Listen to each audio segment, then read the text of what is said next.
Ask the Messenger's TV show is a TV show that educates, informs, and entertains our viewers on public health issues such as mental illness, suicide, addiction, illness and disease, COVID-19 relief, crime, domestic violence, homelessness, human trafficking, employment opportunities, healthcare, and more.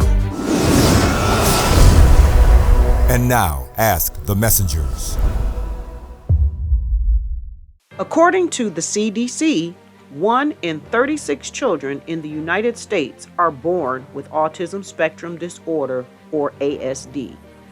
5.4 million adults in the United States have ASD.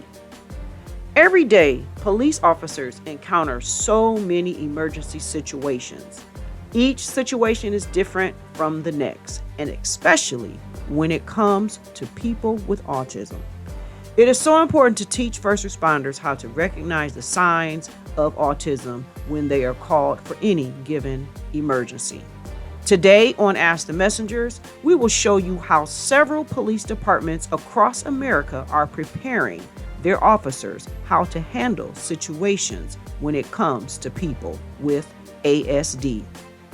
Plus, Kirk Thompson shares his police encounter with one of his autistic daughters. He is a parent of 3 autistic children. Ask the Messengers begins now.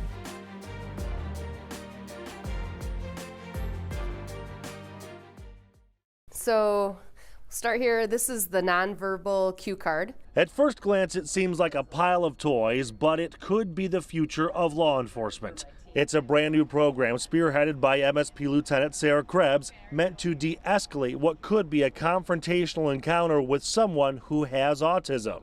And there are a lot of people struggling with, mental, behavioral difficulties. And if there's one thing that we can do to ease the situation, that would be really helpful. Say, for example, a trooper is called for a domestic violence situation where someone with autism is having an episode, or a traffic stop where an autistic passenger is not cooperating. Instead of a physical response or pulling their gun on someone with autism, a trooper can use these new awareness bags with the myriad of options to de-escalate the situation, including a nonverbal cue card. So you can try to communicate with that person and what the problem is, and maybe even just tell them what's happening and where they're going to go next. This is a sticker meant to go in the back window of the car.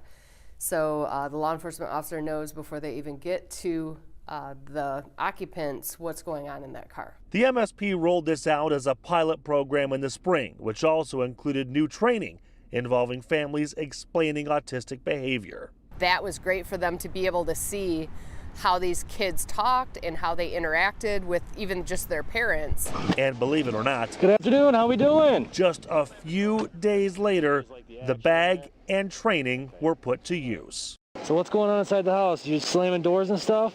I got dispatched to a family trouble complaint up in the Holly area. It had to do with a 17-year-old male with a nine-year-old mentality. He was pretty irate with his parents because he wasn't getting something that he wanted. Trooper Daniel McLaughlin was the one responding. He says he thought about that training and the new techniques and the bag in his trunk. And I gave it to him, and I told him how important it was to me that he had it. And the way I look at it is I want to be treated. I want to be treated the same way he would want to be treated. So I look at it from a different perspective. He says a violent episode quickly cooled down. I want to give you something out of my car, okay? It means a lot to me, and I want it to mean a lot to you, too, okay? This is a state police Care Bear. It's a great program. John Young is the parent of twins. Both are autistic. He says unpredictable situations are often triggers, and to them, interacting with an officer is unpredictable. So when they're in a situation that's unpredictable, first of all, they're likely to shut down and not say anything, which could be viewed as defiance. And then they might start the flapping of the arms because that's how they are trying to calm themselves. And that's why the MSP hopes other agencies will follow suit. Instead of going right to this person as a threat, they might actually go back on their training and think, well, maybe this is just a person with autism. Dunwoody Police Sergeant Michael Cheek says all officers have had some form of de-escalation training, which includes handling autism cases. According to the Centers for Disease Control, 1 in 36 people is diagnosed with autism in the U.S., nearly double the rate a decade ago. Cheek says policing has had to adjust its techniques and training. Being the parent of a child with autism and a police officer puts me in a really unique position to help. I see both sides of the equation and I understand both sides of the interaction. It allows me to maybe bridge that gap. They need to understand how to interact, how to engage, how to de-escalate. Those are things that you would think that are taught and learned. Janet Jones-Jordan with advocacy group Autism Speaks says people with autism spectrum disorder face challenges with social skills, repetitive behavior, and nonverbal communication. They may have a fight or flight syndrome. They may reach for shiny objects such as a badge or handcuffs. They may not understand certain commands. Why I'm teaching it, why I'm here, and what makes me qualified to teach it. I feel that adults learn best through stories. He pushes the button over and over, holds it to his ears. Going back 15 years, it wasn't on my radar. I've been pushing for this training for a long time. Hi, I'm Dave Freitag. I've been with the Columbus Division of Police for 19 and a half years. It affects their whole life. The training you're going to sit in today is an autism awareness training for officers. I developed it along with help of one of my coworkers. The whole thing's kind of an emotional experience, really, just because it's my own story. Ready? Give me a hug.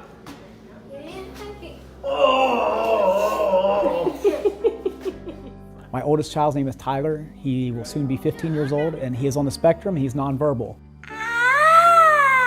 He is a very loving kid. He will give you hugs, he laughs, he smiles. But we have severe communication difficulties. Being that he's nonverbal, he has a talker. We call it his talker. It's an electronic communication device. It looks like an iPad, a really thick iPad, and he touches, and it has pictures, and it talks for him. One of the biggest takeaways from all this is I didn't realize how prevalent it was. It's like 1 in 51, I believe, is the number that you'll see quoted often as far as the autism prevalence. And so as an officer, you're going to come across someone that is on the spectrum. One of the issues too, I know through talking with parents at my son's school at Bridgeway, is they don't want to call the police if there is an issue. If they have something, they might need police because they don't know our training. They don't know how we are taught to communicate with their kids. I had a conversation with a couple different parents on the spectrum, or have kids on the spectrum, and they both were independent, they don't know each other, and they both said the same thing to me. And it really hit home. They said, I wish my kid had Down syndrome. And I said, why? I said, because you could look at them and you could see. And then the police officers would know to treat them with kid gloves. I wanted to get the awareness out there for other officers so they could actually realize, recognize, and hopefully communicate better with folks on the spectrum. And I'm walking up to the school and I see this kid out the side door. In my training, I talk about all sorts of things. We talk about, wandering is one of our big issues. Kids are walking. I say kids, but I mean anybody on the spectrum. But folks walking away. I talk about stimming, which is one of the telltale signs. My Tyler will stim. He has a little, we call it the egg toy. It's a little white toy. He'll press the button a whole bunch and he holds it up to his ear. And he'll blink really fast and he listens to it over and over. I don't have any interaction during the classes. People sit in silence for the most part.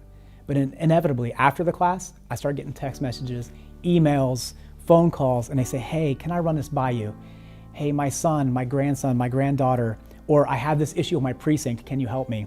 Every single class I've given so far, and I think we're up to 30 classes that we've given on this, I've had at least 1 or 2 people reach out to me.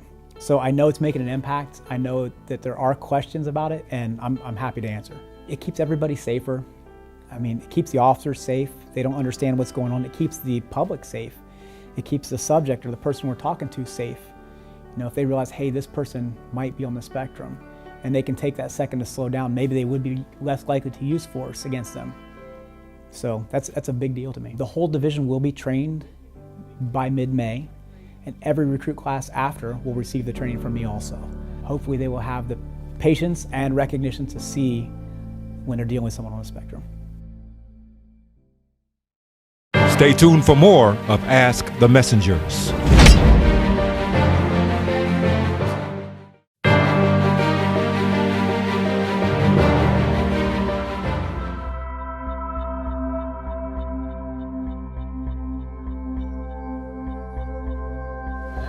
What are you doing? I'm skimming. What? I'm doing this. What is that? Stop walking away from me. It's a stream. Okay, so why are you bouncing around all the way? You have any ID on you? No. Don't go anywhere. All right, just relax. Are you okay? Okay, I'm okay. I'm okay.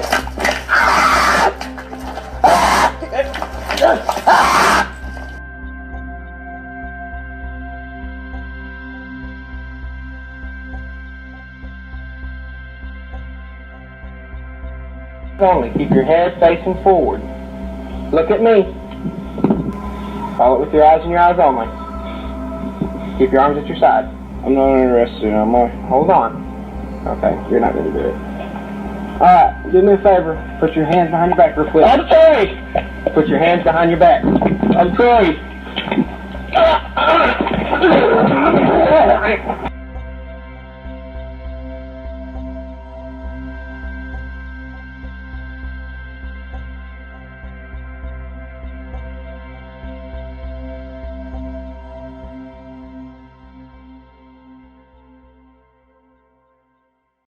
As police officers, you interact with people on a daily basis. Frequently, when you respond to calls for service, you may interact with people under the influence of alcohol or drugs. However, people who are diagnosed with autism display very similar characteristics. It may be difficult for you as a police officer to distinguish between a person diagnosed with autism and someone under the influence.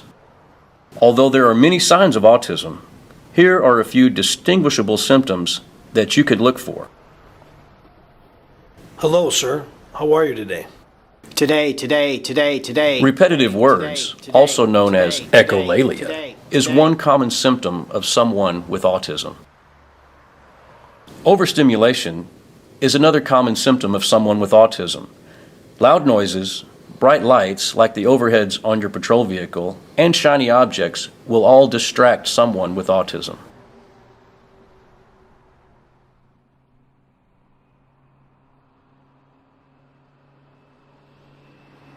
Stimming is self-stimulatory. You may see someone with autism rubbing their hands and fingers together. You may also see them rocking in place. Sir, you doing okay? You all right? As you approach someone with autism, you may see intensified stimming. This is a symptom of high anxiety. If the situation permits, provide ample space between you and the person whom you're interacting with. If you do need to use open hand control with someone who is autistic, you can expect them to react with hypersensitivity that you may perceive as non-compliance. Prior to using open hand control or handcuffing, attempt to explain in detail what is about to occur. I need you to put your hands behind your back. This may reduce the chance of a negative reaction and possibly gain compliance.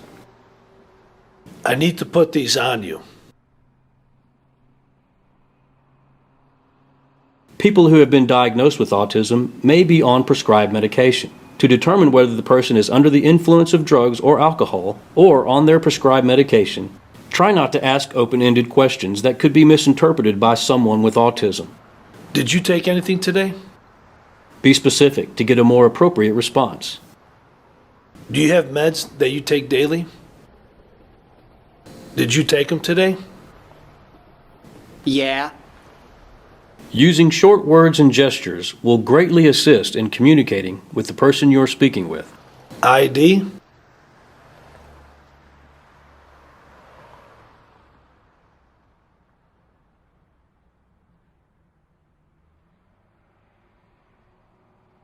Johnny?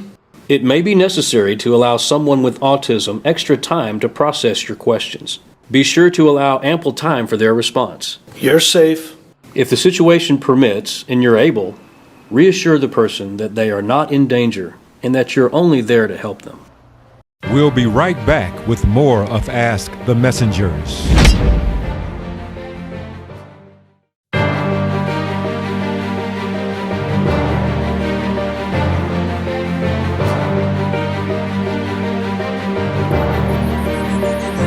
A couple of months ago, it was Autism Awareness Month, and the feedback from that episode really spiraled us to want to continue the conversation and talk to more people and more families who live with autism. Just because it's a family member, one person or two people, it affects the whole family. It also affects our community. There's been some situations that were in the news a few times where the police approached someone and they were unable to speak, and then they were manhandling this person, and then the mother came and she had to yell and let the police officers know that her son was autistic. The police didn't know. So Kurt Thompson is here to kind of share his personal experience about living with autism, having autistic family members, and his own personal account of dealing with the police department. So Kurt, thank you so much for taking time out to be with us here today. Thank you for having me. My name is Kurt Thompson. I am a father to 3 children, and all 3 of my kids are on the autism spectrum, and the ages are 11, 6, and 5. And the particular situation I'm going to share deals with my oldest child, and with her name is Zoe. She's been having the past year and a half a lot of aggression, violent aggression.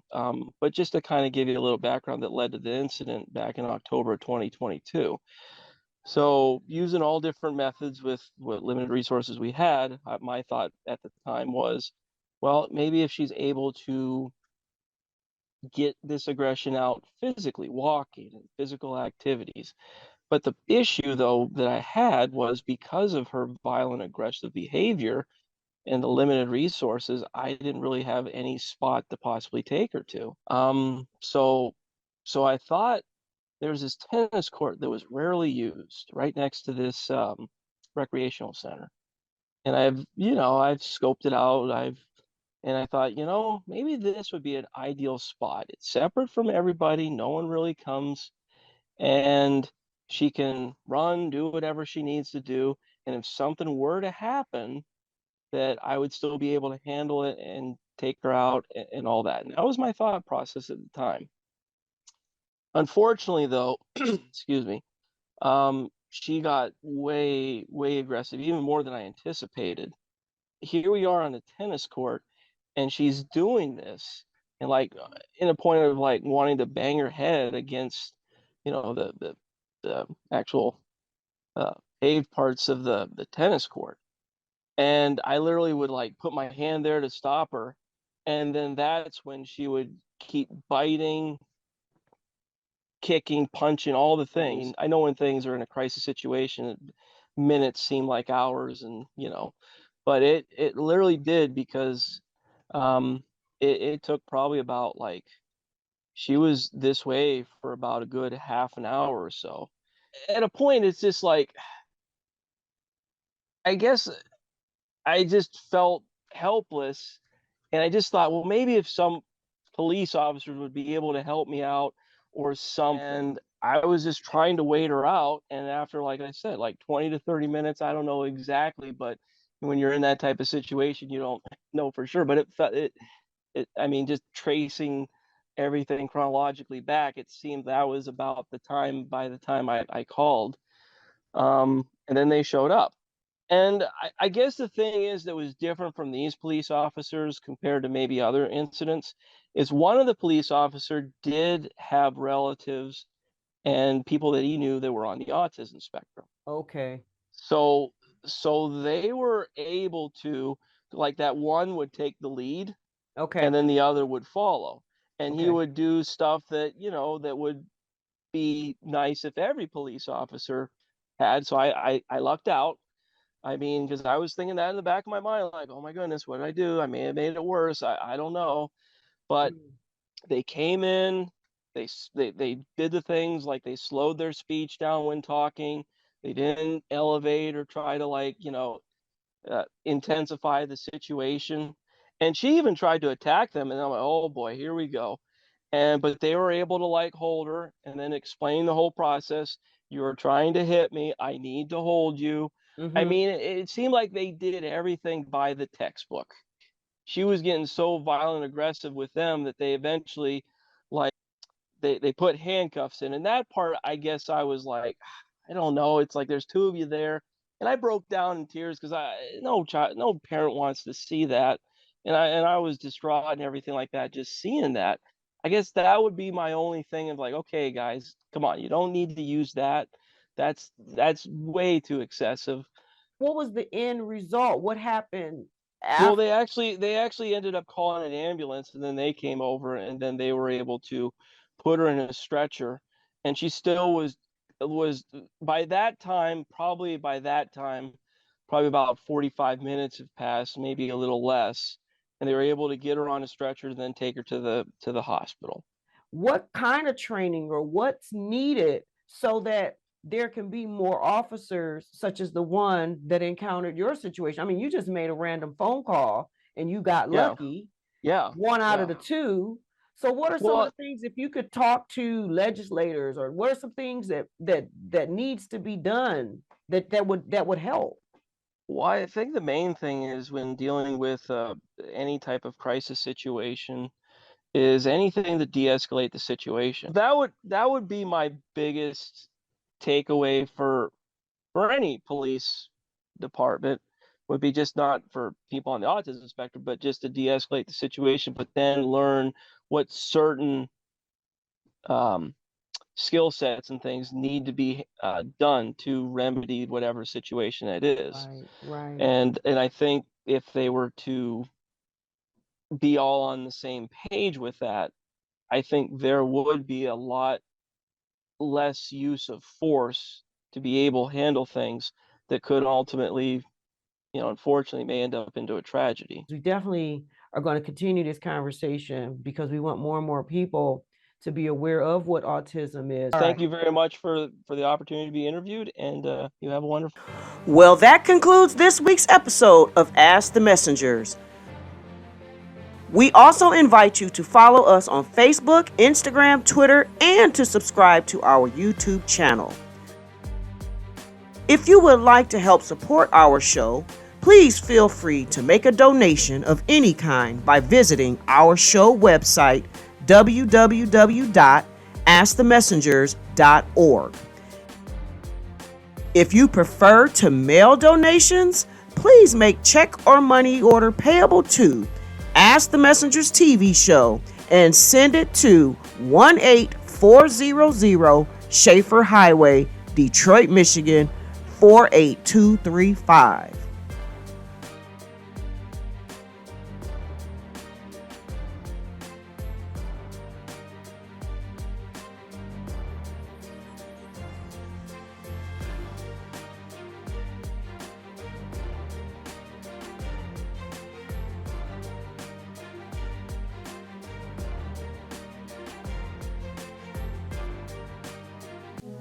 Ask the Messengers is the program that deals with things that help you.